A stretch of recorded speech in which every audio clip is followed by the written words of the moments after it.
long before the Great Pyramid rose above the desert, before the stone giants of Giza cast their shadows across history. Ancient Egypt was still learning how to build for eternity. There was a time before pyramids, a time when kings and powerful people were not buried beneath mountains of stone, but inside lower tombs, hidden in the earth, covered by mud brick, protected by ritual, memory, and belief.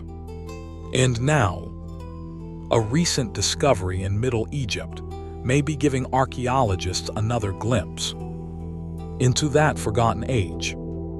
At a site called Jabal al-Tayr, in Egypt's Minya region, archaeologists have uncovered early tombs and burials that appear to reach back into the deep beginnings of Egyptian civilization. Preliminary reports suggest that these finds may help fill in part of the long story between Egypt's earliest burial traditions and the architectural ideas that, centuries later, would lead to the first pyramids.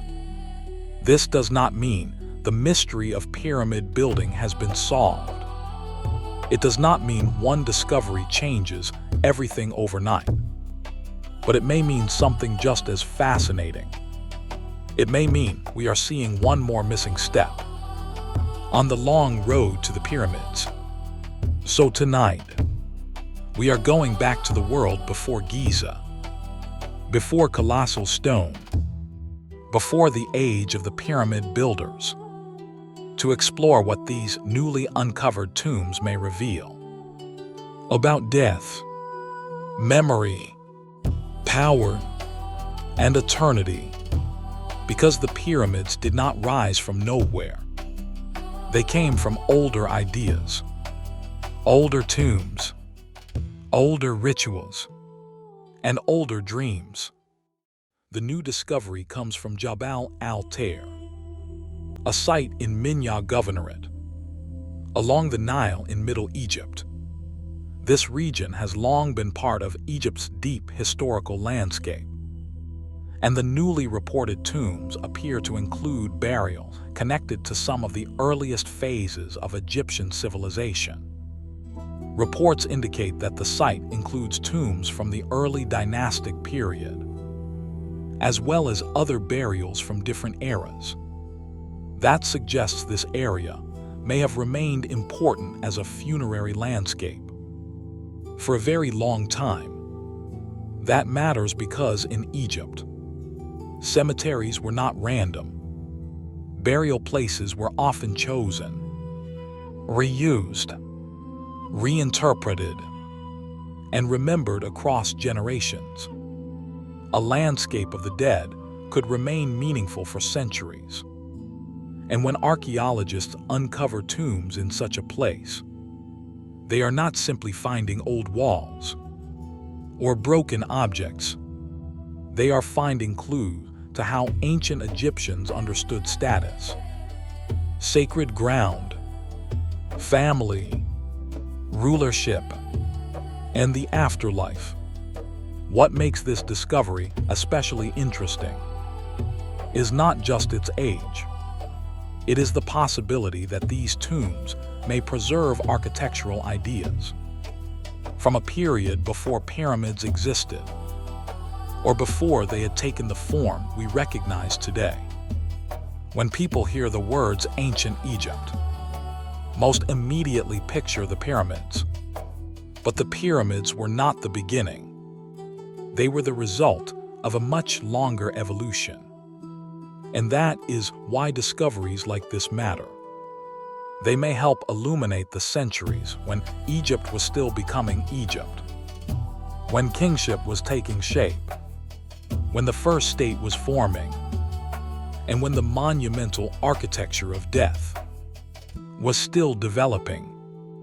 To understand why these tombs are exciting, we need to step back, way back, to the time before the pyramids, and even before the pharaohs we know by name, before there was a unified kingdom of Egypt. There were many communities spread along the Nile Valley. This earlier world is known as Predynastic Egypt. It stretches across thousands of years, before the fully formed Egyptian state, before most of the great royal monuments, before the long dynastic lists of later history. But it was not a blank beginning. Far from it. During this era, communities along the Nile were already farming, trading, burying their dead, making pottery, shaping symbols, and developing regional identities. Over time, these societies became more complex. Settlements grew, elites emerged, cultural styles spread, and power began to consolidate. By the later part of this period, social differences became more visible. Some burials became richer. Some communities became more influential. Certain regions, especially in Upper Egypt, appear to have played an increasingly important role in the formation of the future Egyptian state. This is important because the pyramids were not born in isolation. They were the descendants of centuries of social and religious development. Long before anyone stacked stone into monumental geometric forms, ancient Egyptians were already thinking deeply about death.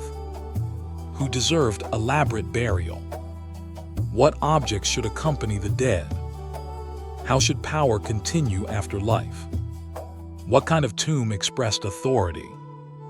These were not small questions, and they were being worked out long before the Pyramid Age. So when archaeologists discover very early tombs, they are not only uncovering graves, they are uncovering a conversation, a long historical conversation about power, memory, sacred space, and survival beyond death.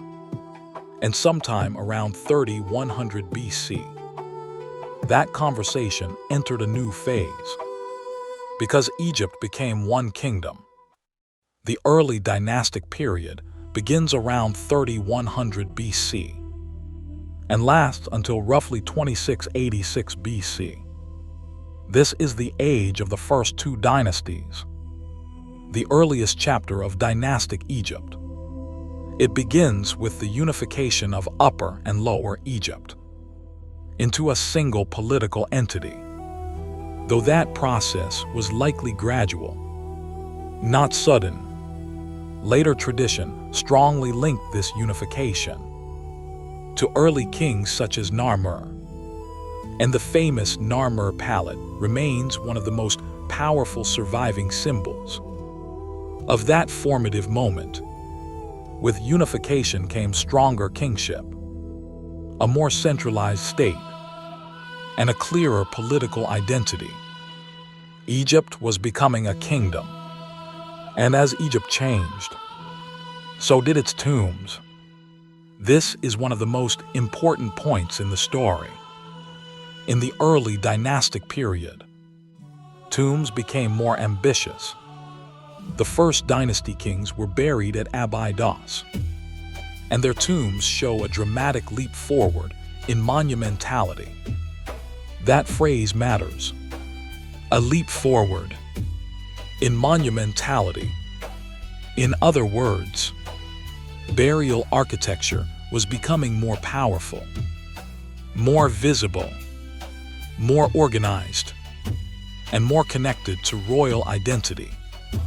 This was no longer just about disposing of the dead. It was about expressing authority. A king's tomb was a political statement. It was a religious statement. It was a message carved into the landscape. This is the world in which discoveries like the tombs at Jabal al-Tayr become meaningful, because if they belong to or reflect this early dynastic environment, They may help us understand how Egyptians of that era conceived burial space. Before the Great Pyramid complexes of the Old Kingdom. In this age, the foundations of pharaonic power were being laid. And one of the clearest places to watch that happen is in the tomb. To understand how Egypt reached the pyramid, we need to understand the structure that came before it. The mastaba. Before the age of pyramids, royal and elite Egyptians were buried in mastabas. A mastaba was generally a rectangular funerary structure built above the underground tomb proper. Imagine a low, bench-like building with sloping sides, sitting over a burial chamber below. It did not yet soar into the sky, but it did mark sacred ground. And more importantly, it expressed an idea. The tomb should not be invisible. It should be built. It should be shaped. It should endure. The mastaba was simple compared with a pyramid, but it carried the same underlying ambition. Permanence. A permanent house for the dead. A permanent sign of status. A permanent link between this world and the next. This is where the story becomes truly interesting. Because when we look at a newly discovered early tomb site, we are not just asking what objects were found. We are asking, what stage of the architectural story are we seeing? Are we looking at burial traditions, still close to older predynastic practices? Are we looking at tombs already moving toward the more formal monumentality of royal architecture? Are we seeing experimentation, imitation, innovation? This is why archaeologists pay such close attention to tomb design. A wall, a layout, a chamber, a superstructure. Each of these can reveal how a culture was thinking. And in ancient Egypt, architecture was never only practical. It was symbolic. Every brick and chamber was part of a worldview. So if the newly reported tombs at Jabal al-Tayr preserve unusual or informative features, they may help clarify part of the journey from early elite burials toward the fully developed architecture of the Old Kingdom. And that brings us to one of the great turning points in world history. The moment the mastaba began to rise.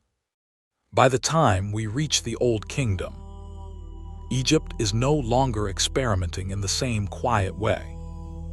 It is building with breathtaking ambition. And at the center of that transformation stands King Djoser. In the early 3rd dynasty, Djoser intended to build a mastaba tomb, following the burial tradition of earlier kings. But that mastaba was gradually expanded. Successive mastabas were stacked one above another, creating the step pyramid, Egypt's first pyramid, and one of the oldest monumental stone structures in the ancient world. That is one of the clearest keys to the whole story.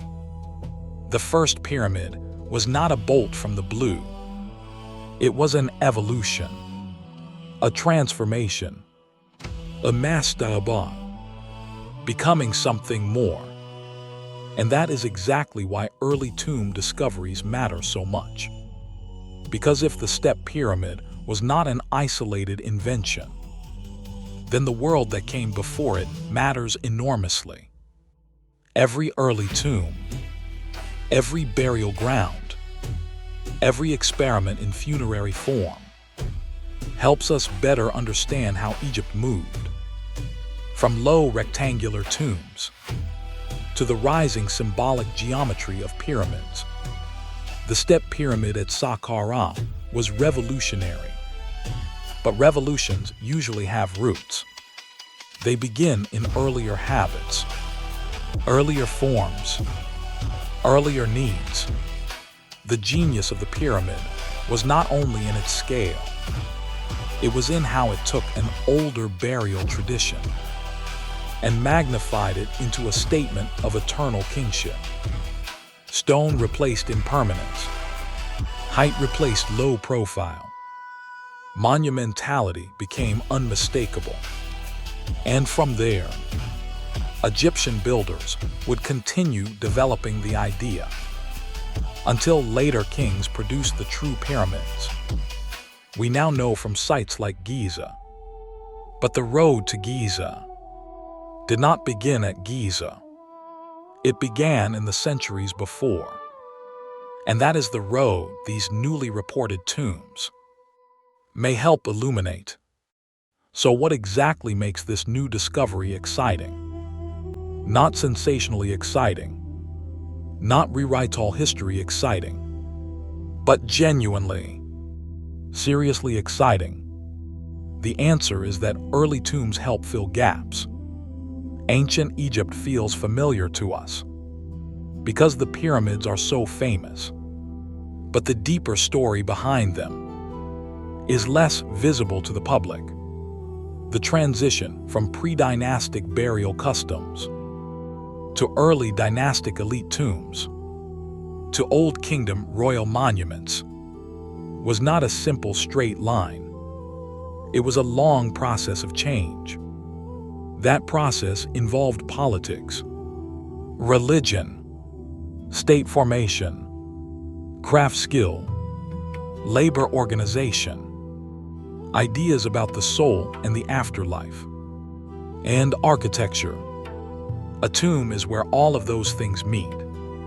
So if the site at Jabal al-Tayr contains tombs, that can be securely connected to very early phases of Egyptian history. Then it may offer valuable evidence for how burial traditions evolved. In one part of the Nile world, it may show how certain architectural ideas spread. It may reveal continuity between periods.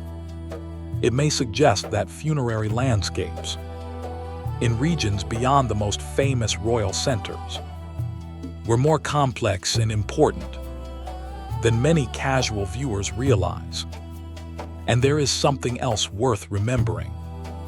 The great monuments of history often overshadow the smaller steps that made them possible.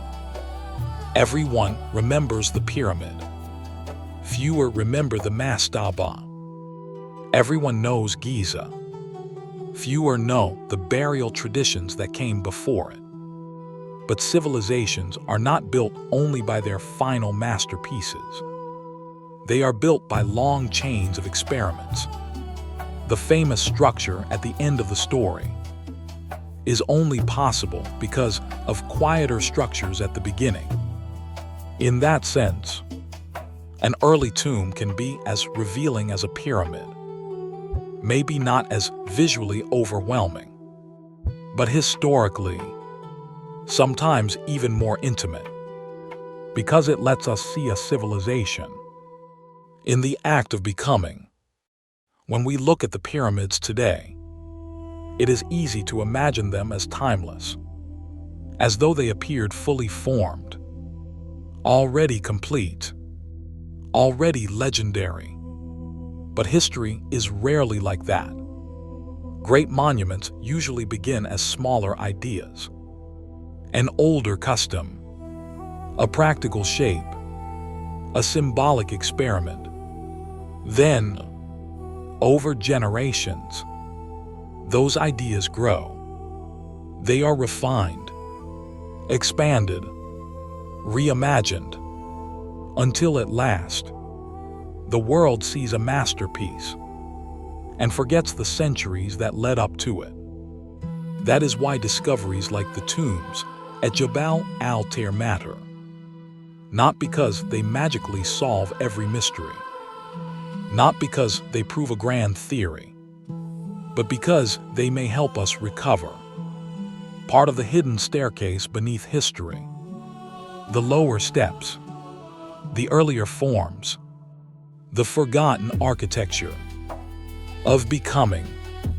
Long before the Great Pyramid builders lifted stone toward the heavens, Egyptians were already shaping the land of the dead. With care, power, and imagination, they were already building for memory, already building for eternity. And somewhere in those early tombs, in their plans, their chambers, their walls, and their silence, lies part of the story of how the Pyramid Age began. The pyramids did not rise from nowhere. They rose from older worlds, older tombs, older kingdoms, older dreams. And with every new discovery, those lost beginnings become just a little clearer. Perhaps the most fascinating part of all is that the road to the pyramids may still be hidden. Not in the monuments everyone knows, but in the older tombs almost no one has ever heard of.